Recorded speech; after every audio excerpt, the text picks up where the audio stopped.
उबलते हुए दूध में चिकन डालें और फिर कमाल देखें। सबसे पहले कढ़ाई में डाल देंगे 2 कप दूध और इसको हम उबालेंगे।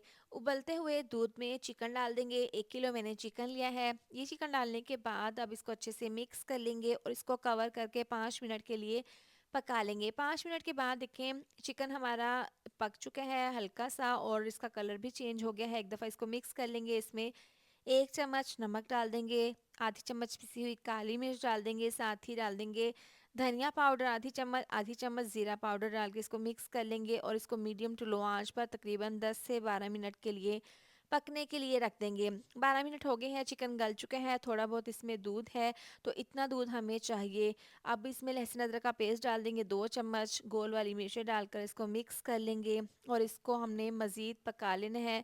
यहाँ पर ढक्कन खोलकर 1 कप इसमें ऑयल डाल देंगे, इसको मिक्स कर लेंगे। इसको इतना पकाएंगे कि ऑयल इसमें अच्छे से मिक्स हो जाए। 2 मिनट पकने के बाद इसमें टेट्रा पैक की क्रीम आधा कप डाल देंगे। आप इसकी जगह दूध के ऊपर से उतरी हुई मलाई भी डाल सकते हैं। अच्छे से मिक्स करके इसको कवर करके स्लो आंच पर 5 मिनट के लिए रखेंगे। 5 मिनट के बाद ऑयल इसके अंदर से सेपरेट हो जाएगा। इसको मिक्स कर लेंगे, इसको सर्व कर लेंगे। बहुत ही स्मूथ सी ग्रेवी के साथ बहुत ही क्रीमी सा मज़ेदार सा चिकन तैयार है।